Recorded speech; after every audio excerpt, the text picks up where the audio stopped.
السلام علیکم ورحمۃ اللہ وبرکاتہ۔ کیسے ہیں آپ سب؟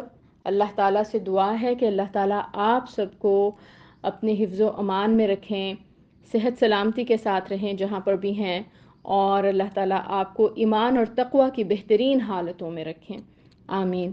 آج الحمدللہ اللہ تعالیٰ کی دی گئی توفیق کے ساتھ، اس کی مہربانی سے ہم سورۃ العلق جو چیپٹر نمبر 96 بنتا ہے اس کو سٹارٹ کریں گے، اور آج ہم آیا نمبر 1 بھی دیکھیں گے، اور سورہ علق کی جو بیک گراؤنڈ اور اس کے شان نزول کے بارے میں بھی بات کریں گے۔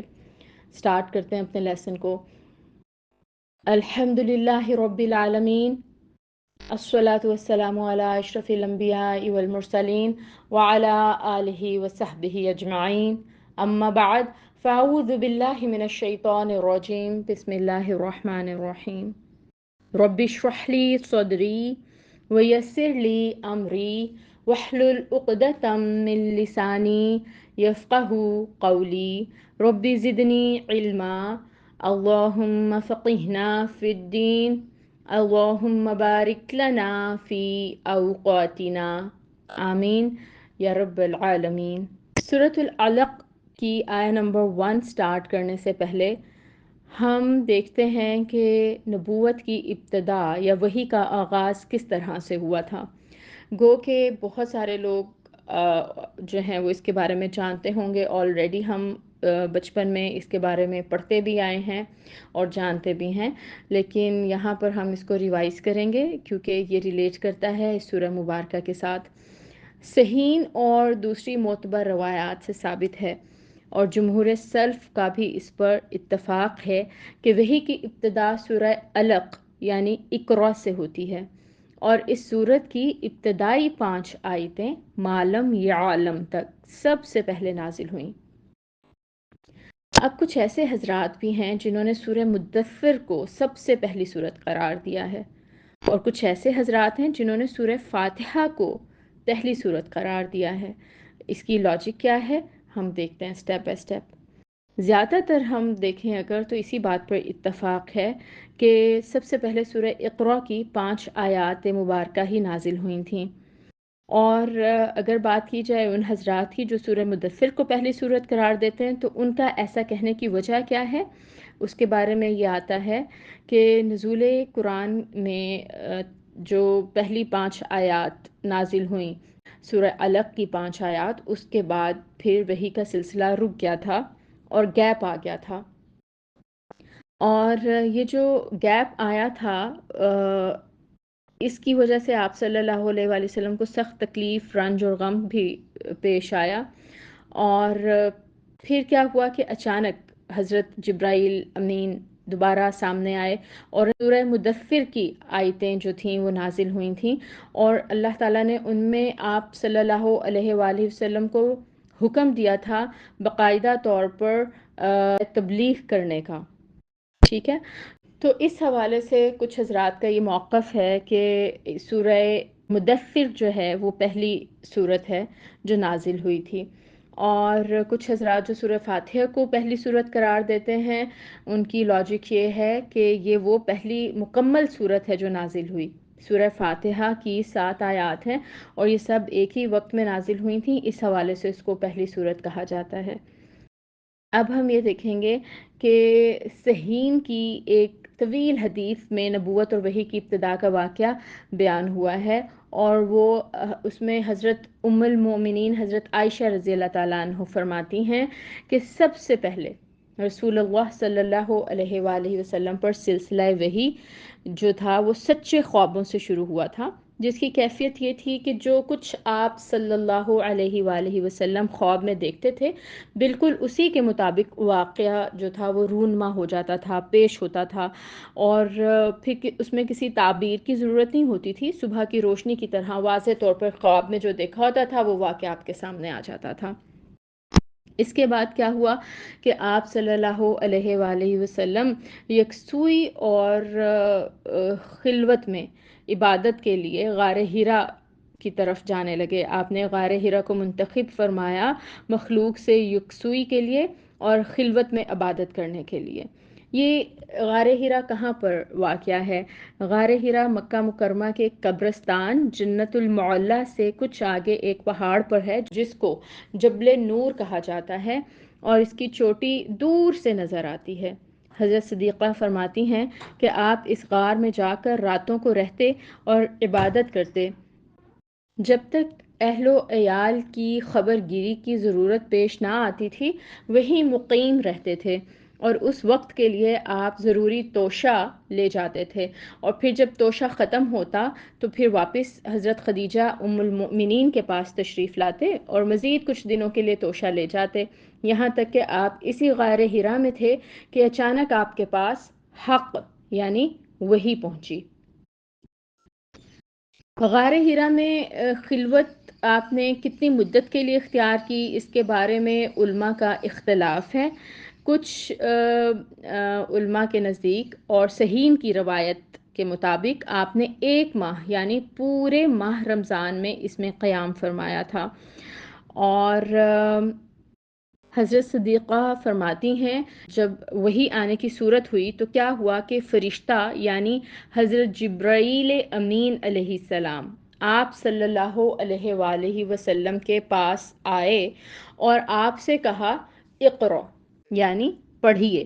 آپ نے فرمایا میں پڑھنے والا نہیں ہوں یا میں پڑھنا نہیں جانتا، کیونکہ آپ صلی اللہ علیہ وآلہ وسلم امی تھے، اور جبرائیل امین کے قول اقرا کی مراد آپ پر اس وقت واضح نہ تھی کہ کیا اور کس طرح پڑھوانا چاہتے ہیں۔ بعض جگہ پہ اسکالرز نے لکھا ہے کہ کوئی لکھی ہوئی تحریر جو ہے یہ لکھی ہوئی تحریر تھی، یہ آیات جو تھی وہ لکھی ہوئی تحریر کی صورت میں تھیں جو آپ صلی اللہ علیہ وآلہ وسلم کو شاید دکھائی گئیں، اور آپ صلی اللہ علیہ وآلہ وسلم کو ان کے بارے میں کہا گیا کہ اقرأ پڑھیے، کیونکہ اگر حضرت جبرائیل امین کہتے کہ پڑھیے اور خود پڑھ رہے ہوتے اور پیچھے پیچھے پڑھنے کو کہتے تو پھر تو مشکل نہیں تھا آپ صلی اللہ علیہ وآلہ وسلم کو پیچھے پیچھے بولنا، لیکن شاید یہ ریٹن تھا تو اس وجہ سے آپ صلی اللہ علیہ وآلہ وسلم نے اپنے امی ہونے کا عذر پیش کیا، واللہ عالم۔ حضرت صدیقہ کی روایت میں ہے کہ آپ صلی اللہ علیہ وآلہ وسلم نے فرمایا کہ جب میں نے ایسا جواب دیا یعنی آپ صلی اللہ علیہ وآلہ وسلم نے کہا کہ میں نہیں جانتا، تو اس جواب پر جبرائیل امین علیہ السلام نے مجھے اپنے بازوؤں میں لے کر اتنا بھینچا یا دبایا کہ مجھے اس کی تکلیف محسوس ہونے لگی، اور اس کے بعد مجھے چھوڑ دیا اور پھر وہی بات کہی اقرأ۔ میں نے پھر وہی جواب دیا کہ میں پڑھنے والا نہیں ہوں، تو پھر جبرائیل امین نے دوبارہ بازوؤں میں لے کر اتنا دبایا کہ مجھے اس کی تکلیف محسوس ہونے لگی، پھر چھوڑ دیا، اور تیسری مرتبہ پھر کہا اقرأ۔ میں نے پھر وہی جواب دیا، اور پھر تیسری مرتبہ آغوش میں دبانے کے بعد چھوڑ کر کہا اقرأ بسم ربک الذی خلق، اور پھر یہ 5 آیات پڑھی۔ اچھا، یہ 5 آیات جو ہیں آیا نمبر 1 سے لے کر آیا نمبر 5 تک آپ ابھی سنیں۔ بسم اللہ الرحمن الرحیم اقرأ باسم ربک الذی خلق خلق الانسان من علق اقرأ وربك الأكرم الذي علم بالقلم علم الإنسان ما لم يعلم۔ قرآن کی یہ پہلی 5 آیات لے کر آپ گھر واپس تشریف لائے۔ آپ کا دل کانپ رہا تھا۔ حضرت خدیجہ کے پاس آ کر فرمایا مجھے ڈھانپ دو، مجھے ڈھانپ دو، یہاں تک کہ یہ ہیبت کی کیفیت رفع ہوئی۔ جب حضرت خدیجہ نے آپ کے اوپر کپڑے ڈال دیے تو تھوڑی دیر کے بعد آپ کی جو کنڈیشن تھی وہ نارمل ہوئی، اور کپ کپی وغیرہ جب زائل ہوئی تو آپ نے پورا واقعہ جو تھا وہ حضرت خدیجہ کو غار ہرا میں جو پیش آیا تھا وہ سنایا۔ حضرت خدیجہ کو جب آپ صلی اللہ علیہ وآلہ وسلم نے غار ہرا کا پورا واقعہ سنایا نا تو فرمایا کہ مجھے اپنی جان کا خوف ہے۔ حضرت خدیجہ ام المؤمنین نے عرض کیا کہ یہ ہرگز نہیں ہو سکتا، اللہ تعالیٰ آپ کو ہرگز ناکام نہ ہونے دیں گے، کیونکہ آپ صلہ رحمی کرتے ہیں، بوجھ میں دبے ہوئے لوگوں کا بوجھ اٹھا لیتے ہیں، بے روزگار آدمی کو کسب پر لگا دیتے ہیں، مہمانوں کی مہمانداری کرتے ہیں اور مصیبت زدوں کی مدد کرتے ہیں۔ حضرت خدیجہ پڑھی لکھی خاتون تھیں، ان کو شاید کتب سابقہ توریت اور انجیل سے یا پھر جو اسکالرز تھے ان سے یہ بات معلوم ہوئی ہوگی کہ جس شخص کے اخلاق اور عادات ایسے کریمانہ ہوں وہ محروم اور ناکام نہیں ہوا کرتا۔ اس لیے اس طریقے سے آپ صلی اللہ علیہ وآلہ وسلم کو تسلی دی۔ اس کے بعد حضرت خدیجہ رضی اللہ تعالیٰ عنہ آپ کو اپنے چچا زاد بھائی ورقہ ابن نوفل کے پاس لے گئیں۔ یہ زمانہ جاہلیت میں ہی بت پرستی سے تائب ہو کر نصرانیت اختیار کر گئے تھے، کیونکہ اس وقت کا دین حق یہی تھا۔ ورقہ ابن نوفل لکھے پڑھے آدمی تھے، عبرانی زبان بھی جانتے تھے، عربی تو ان کی مادری زبان تھی۔ عبرانی زبان میں لکھتے بھی تھے اور انجیل کو عربی زبان میں لکھتے تھے، اور اس وقت وہ بہت بوڑھے ہو چکے تھے، بڑھاپے کی وجہ سے بینائی بھی جاتی رہی تھی۔ حضرت خدیجہ نے ان سے کہا کہ میرے چچا زاد بھائی، ذرا اپنے بھتیجے کی بات تو سنیے۔ ورقہ ابن نوفل نے حضرت صلی اللہ علیہ وآلہ وسلم سے حال دریافت کیا تو آپ نے غار ہرا میں جو کچھ دیکھا تھا وہ بیان کر دیا۔ ورقہ بن نوفل نے سنتے ہی کہا کہ یہ وہی ناموس یعنی فرشتہ ہے جس کو اللہ تعالیٰ نے حضرت موسیٰ علیہ السلام پر اتارا تھا۔ کاش میں آپ کی نبوت کے زمانے میں ہوتا، یا میں آپ کی نبوت کے زمانے تک زندہ رہوں تو میں آپ کی قوم جو آپ کو آپ کے وطن سے نکالے گی تب آپ کا ساتھ دوں گا۔ رسول اللہ صلی اللہ علیہ وآلہ وسلم نے تعجب سے پوچھا، کیا میری قوم مجھے نکال دے گی؟ ورقہ نے کہا کہ بلا شبہ نکالے گی، کیونکہ جب بھی کوئی آدمی وہ پیغام حق اور دین حق لے کر آتا ہے جو آپ لائے ہیں تو اس کی قوم نے اس کو ہمیشہ ہی ستایا ہے، اور اگر میں نے وہ زمانہ پایا تو میں آپ کی بھرپور مدد کروں گا۔ مگر ورقہ اس کے چند ہی روز کے بعد انتقال کر گئے، اور اس واقعہ کے بعد وحی قرآن کا سلسلہ رک گیا۔ جو یہ مدت بتائی جاتی ہے وحی کے رکنے کی، اس کو 2.5 سال بیان کیا جاتا ہے، بعض روایات کے مطابق اس کو 3 سال بھی کہا جاتا ہے۔ آیہ نمبر 1 دیکھتے ہیں۔ اقرأ، پڑھو، بسمی، ساتھ نام کے، ربی کا، اپنے رب کے، الذی، وہ جس نے، خلق، پیدا کیا۔ پڑھ اپنے رب کے نام سے جس نے پیدا کیا۔ آیہ مبارکہ کو سمجھنے کے لیے ہم اس کو 3 پارٹس میں ڈیوائڈ کریں گے۔ سب سے پہلے آ رہا ہے اقرأ، پڑھو۔ یہاں سے ہمیں پتہ چلتا ہے کہ پڑھنے کی کیا اہمیت ہے۔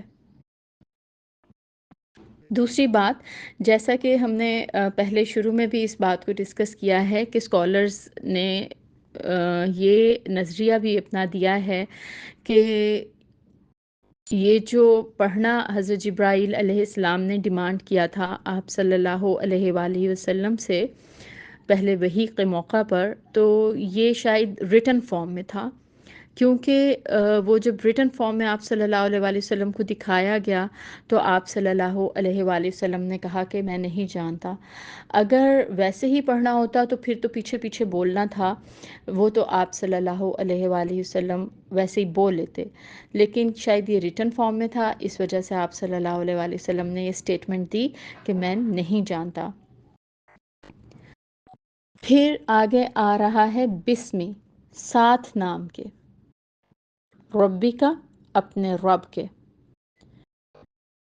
اب یہاں پر ہمیں یہ بات پتہ چلتی ہے کہ آپ صلی اللہ علیہ وآلہ وسلم کو اپنے رب کی معرفت تھی، آپ کو رب کا پتہ تھا، اس لیے یہاں پر کہا جا رہا ہے اپنے رب کے نام کے ساتھ پڑھو۔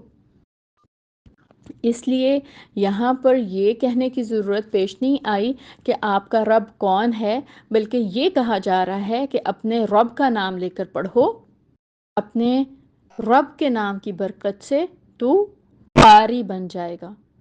نمبر 3 پہ آپ دیکھیں آ رہا ہے الذی خلق، ٹھیک ہے، جس نے پیدا کیا۔